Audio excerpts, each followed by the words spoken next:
العلم هو النور الهادي والمفتاح لكل الخير من يريد الله به خيرا. بسم الله الرحمن الرحیم. السلام علیکم ورحمۃ اللہ وبرکاتہ. عزیز طلبہ کرام، آج ہم اس مجلس میں انشاءاللہ معراج کے واقعے سے متعلق یا معراج کی حقیقت سے متعلق مختصر گفتگو کریں گے، اور اس سے متعلق جو حدیث پاک ہے اس کا انشاءاللہ کسی قدر ترجمہ آپ کے سامنے انشاءاللہ پیش کریں گے. دیکھیے، معراج کا لفظ یہ عروجن سے ماخوذ ہے، جس کے معنی چڑھنا، اوپر جانا. اور معراج اس چیز کو کہتے ہیں جو اوپر چڑھنے کا ذریعہ بنے، یعنی سیڑھی. اللہ تعالیٰ نے نبی کریم صلی اللہ علیہ وسلم کو جو آسمانوں کی سیر کرائی اور وہاں خاص نشانیاں آپ صلی اللہ علیہ وسلم کو دکھلائی، اس کو معراج اسی وجہ سے کہا جاتا ہے کہ گویا پیغمبر علیہ السلام کے لیے سیڑھی رکھی گئی جس پر چڑھ کر آپ صلی اللہ علیہ وسلم آسمان پر تشریف لے گئے.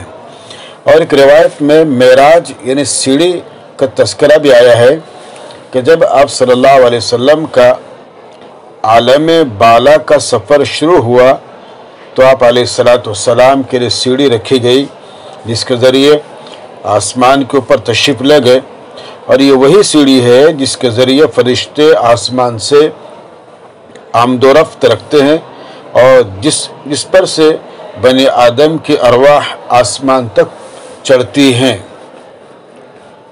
معراج کا زمانہ اکثر علماء کا قول یہ ہے کہ معراج نبوت کے 12ویں سال یعنی ہجرت سے 1 سال پہلے ربیع الاول کے مہینے میں ہوئی. اور بعض حضرات کہتے ہیں کہ رمضان کی 27 تاریخ کو ہوئی، اور کچھ حضرات کا قول یہ ہے کہ 27ویں رجب کو ہوئی، اور عوام میں یہی مشہور ہے. کچھ حضرات ہجرت سے 3 سال پہلے اور کچھ حضرات ہجرت کے 5 سال پیشتر معراج کے ہونے کے قائل ہیں. یہ اختلاف روایات ہے معراج کے اعتبار سے. تو اب یہاں پر بچے 2 الفاظ ہیں، ایک معراج اور دوسرا ہے اسراء. دونوں کا فرق جاننا ضروری ہے. تو دیکھیے، معراج اور اسراء 2 الگ الگ الفاظ ہیں. اسراء اس سفر کو کہتے ہیں جو اللہ کے نبی صلی اللہ علیہ وسلم نے اس شب میں مسجد حرام یعنی بیت اللہ سے مسجد اقصی یعنی بیت المقدس تک کیا، اور مسجد اقصی سے آسمان تک کے سفر کو معراج کہا جاتا ہے. اسراء یہ نص قرآن سے ثابت ہے، سبحان الذی اسری بعبدہ لیلا من المسجد الاقصى من المسجد الحرام الى المسجد الاقصى الذي باركنا حوله لنريه من آیاتنا. یہ قرآن کریم یہ اشارہ کرتی ہے کہ اسراء نص قرآن سے ثابت ہے، اور اس کا انکار کرنا دائرہ اسلام سے خارج ہونا ہے. رہی بات اسراء کی. اور جہاں تک معاملہ معراج کا، تو معراج مشہور اور متواتر احادیثوں سے ثابت ہے. اس کا انکار کرنے والا بھی گمراہ اور بدعتی کہلاتا ہے. اب یہ الگ بات ہے کہ اللہ کے نبی صلی اللہ علیہ وسلم کو معراج کیسے ہوئی. تو دیکھیے، خواب میں یا عالم بیداری میں کیسے ہوئی، اس معاملے میں علماء کے مختلف اقوال ہیں کہ اللہ کے نبی صلی اللہ علیہ وسلم کو جو معراج کا واقعہ پیش آیا وہ خواب کا واقعہ ہے یا عالم بیداری کا. یہ واقعہ ایک بار پیش آیا یا متعدد بار، یہ مختلف ایسے آپ کے اقوال ہیں. تو ان اقوال کی روشنی میں جو مختلف اقوال ہیں، کوئی کہتا ہے کہ جسمانی طور پر آسمانوں کی سیر کرنے سے پہلے آپ صلی اللہ علیہ وسلم میں روحانی اور نفسیاتی طور پر اس عالم بالا سے ایک گنا مناسبت اور تعلق پیدا ہو جائے، جیسا کہ ابتدائی نبوت میں روح صادقہ ہی کو وحی اور عالم بالا سے آپ صلی اللہ علیہ وسلم کی مناسبت کا ذریعہ بنایا گیا تھا۔ اس طرح کے بہت سے سوالات ہیں اور مختلف آپ کے اقوال ہیں مختلف محققین کی روح سے۔ دیکھیے، اسراء یعنی مسجد حرام سے مسجد اقصی تک کے سفر واقعہ تو جسمانی طور پر پیش آیا۔ مسجد حرام سے مسجد اقصی تک کا جو سفر ہے وہ جسمانی طور پر پیش آیا، اور رہی بات معراج یعنی مسجد اقصی سے عالم بالا تک کا جو واقعہ ہے یہ محض روحانی طور پر پیش آیا تھا۔ بہرحال ان تمام اقوال اور ان سے متعلق بحث و دلائل سے صرف صرف نظر کرتے ہوئے اتنا کہنا کافی ہے کہ اس بارے میں جو قول تحقیقی اور زیادہ صحیح سمجھا گیا ہے وہ یہ ہے کہ معراج کا واقعہ ایک بار پیش آیا ہے، اور عالم بیداری میں جسم اور روح کے ساتھ پہلے آپ صلی اللہ علیہ وسلم کو مسجد حرام سے مسجد اقصی تک، پھر مسجد اقصی سے آسمانوں تک، اور پھر آسمانوں سے ان خاص مقامات تک جہاں تک اللہ نے چاہا آپ صلی اللہ علیہ وسلم کو لے جایا گیا۔ لیکن جمہور فقہا، علماء، محدثین، متکلمین اور صوفیاء کرام کا یہی مسلک ہے۔ نیز اس سلسلے میں آپ صلی اللہ علیہ وسلم کی صحیح احادیث اور صحابہ کرام کے اقوال نہایت کثرت سے منقول ہیں، جن میں کسی شک اور شبے کی کوئی گنجائش نہیں ہے۔ اور حقیقت یہ ہے بچوں کہ اگر معراج کے واقعے کا تعلق محض خواب سے ہوتا، معراج کے واقعے کا تعلق محض خواب سے ہوتا جیسا کہ گمان کیا جا سکتا ہے، تو نہ اس غیر معمولی انداز میں اس واقعے کو بیان کیا جاتا اور نہ اس سے متعلق وہ تمام بحث و تحقیق ہوتی جو علماء و محققین نے کی ہے۔ علاوہ ازیں اس مسئلے کو لے کر بعض لوگوں نے جو فتنہ انگیزی اور نہ جانے کیا کیا کیا ہے، یہ الگ چیز ہے، انہیں یہ مسئلہ اختلاف و انکار نیز ارتداد کی ابتدا کا باعث بنتا اگر ایسا ہوتا تو۔ لیکن اس میں دیکھیے اللہ کے نبی صلی اللہ علیہ وسلم کا خصوصی شرف ہے، یعنی معراج پیغمبر علیہ السلام کا خصوصی شرف ہے۔ جسم اور روح کے ساتھ معراج کا حاصل ہونا اللہ کے نبی صلی اللہ علیہ وسلم کا خصوصی شرف اور آپ کے اعزاز ہے، اور یہ مرتبہ کسی اور نبی رسول کو حاصل نہیں ہوا۔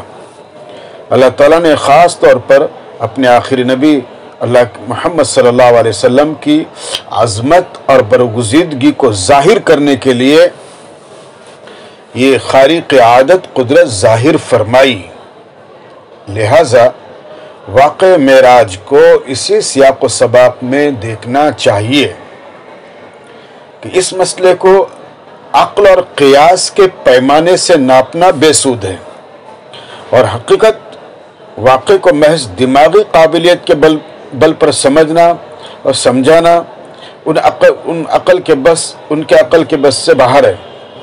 یہ مسئلہ خالص یقین اور اعتقاد کا ہے، بس اس پر ایمان لانا، اس کی حقیقت اور کیفیت کو علم الہی کے سپرد کر دینا ہی عین عبادت ہے۔ اور ویسے بھی نبوت، وحی اور معجزوں کے تمام معاملات احاطہ عقل و قیاس سے باہر کی چیزیں ہیں۔ جو شخص ان چیزوں کو قیاس کے تابع اور اپنی عقل و فہم پر موقف رکھے اور کہے کہ یہ چیز جب تک عقل میں نہ آئے میں اس کو نہیں مانوں گا اور اس پر اعتقاد نہیں رکھوں گا، تو بچوں سمجھنا چاہیے کہ وہ شخص ایمان کے اپنے حصے سے محروم ہے۔ ہاں اولیاء اللہ عارفین بے شک معرفت کے خاص مقام تک پہنچنے کے بعد اتنی صلاحیت کے حامل ہو جاتے ہیں کہ ان پر ان چیزوں کی کچھ حقیقت روشن اور واضح ہو جاتی ہے۔ جو لوگ معرفت کے اس مقام کو نہ پہنچے ہوں ان کے لیے ایمان کا تقاضا یہی ہے کہ اللہ اس کا رسول جو کچھ فرما دیں بس اس کو مان لیں اور بلا چون چورا اس پر ایمان لے آئیں۔ سلامتی اور نجات کی راہ اس کے علاوہ اور کوئی نہیں ہے۔ دیکھیے وہ تمام معلومات ہے بچوں جو آپ کے صاحب مظاہر حق نے اپنے کتاب میں درج کی ہے اور جس کا بہت سارا خلاصہ ہم نے آپ کو پیش کیا ہے، اور اسی ذیل میں چونکہ حدیث پاک بھی ہے اور حدیث پاک چونکہ دراز ہے اس لیے ہم اس کے شروع کا حصہ کچھ پڑھ دیتے ہیں اور پھر حدیث پاک کا ترجمہ کرنے کی انشاءاللہ کوشش کرتے ہیں۔ حدیث پاک ہے عن قتادة عن انس مالك عن مالك بن صعصعة ان نبي الله صلى الله عليه وسلم حدثهم عن ليلة اسري به قال بينما انا في الحطيم وربما قال في الحجر مضطجعا اذ اتاني آت فشق ما بين هذه الى هذه يعني من شغرة نحره الى شعرته فاستخرج قلبي ثم أتيت بطست من ذهب مملوء إيمانا فغسل قلبي ثم جشي ثم أعيد وفي رواية ثم غسل البطن بماء زمزم ثم ملئ إيمانا وحكمة ثم أتيت بدابة دون البغل وفوق الحمار أبيض يقال له البراق يضع خطوة عند أقصى طرفه فحملت عليه فانطلق بجبريل حتى أتى السماء الدنيا فاستفتح قيل من هذا قال جبريل۔ یہ ایک لمبی اور دراز حدیث ہے جو اپنے ریاض الصالحین میں ماشاءاللہ پڑھی ہے۔ ہم اس حدیث پاک کا آپ کے کسی قدر ترجمہ کرنے کی انشاءاللہ کوشش کرتے ہیں۔ دیکھیں حضرت قتادہ جو تابعی ہیں حضرت انس بن مالک سے اور وہ حضرت مالک بن صعصع سے روایت کرتے ہیں کہ رسول اکرم صلی اللہ علیہ وسلم نے اسراء اور معراج کی رات کے احوال کی تفصیل صحابہ سے بیان کرتے ہوئے فرمایا کہ اس رات میں حتیم میں لیٹا ہوا تھا اور بعض موقع پر آپ نے حجر میں لیٹنے کا ذکر فرمایا کہ اچانک ایک آنے والا فرشتہ میرے پاس آیا اور اس نے میرے جسم کے یہاں سے یہاں تک کے حصے کو، یا راوی کہتے ہیں کہ یہاں سے یہاں تک سے مطلب ہے کہ آپ صلی اللہ علیہ وسلم کے مراد گردن کے گڑے سے زیر ناف بالوں تک کا پورا حصہ تھا۔ پھر آپ صلی اللہ علیہ وسلم نے فرمایا کہ اس فرشتے نے اس طرح میرا سینہ چاک کر کے میرے دل کو نکالا، اس کے بعد میرے سامنے سونے کا ایک تشت لایا گیا جو ایمان سے بھرا ہوا تھا اور اس میں میرے دل کو دھویا گیا۔ پھر دل میں اللہ کی عظمت، اس کی محبت یا علم و ایمان کی دولت بھری گئی اور پھر دل کو سینے میں اس کی جگہ رکھ دیا گیا۔ اور ایک روایت میں الفاظ ہیں کہ میرے پیٹ کے اندر کی تمام چیزیں یا دل کی جگہ کو زمزم کے پانی سے دھویا گیا اور پھر اس میں ایمان و حکمت بھرا گیا۔ اس کے بعد سواری کے ایک جانور لایا گیا جو خچر سے نیچا اور گدھے سے اونچا تھا۔ یہ جانور سفید رنگ کا تھا اور اسی کا نام تھا براق۔ اس کی تیز رفتاری کا یہ عالم تھا کہ جہاں تک اس کی نظر جاتی تھی وہاں اس کا ایک قدم پڑتا تھا۔ مجھے اس پہ سوار کیا گیا اور جبریل مجھے لے کر چلے یہاں تک کہ میں آسمان دنیا یعنی پہلے آسمان پر پہنچا۔ جبریل علیہ السلام نے دروازہ کھولنے کے لیے کہا تو دربان فرشتوں کی طرف سے پوچھا گیا کہ کون ہے؟ جبریل علیہ السلام نے کہا کہ میں جبریل ہوں۔ پھر پوچھا اور تمہارے ساتھ کون ہے؟ جبریل علیہ السلام نے جواب دیا محمد صلی اللہ علیہ وسلم ہے۔ اس کے بعد سوال کیا گیا ان محمد کو بلانے کے لیے کسی کو بھیجا گیا تھا یا از خود آئے ہیں؟ جبریل نے جواب دیا بلائے ہوئے آئے ہیں۔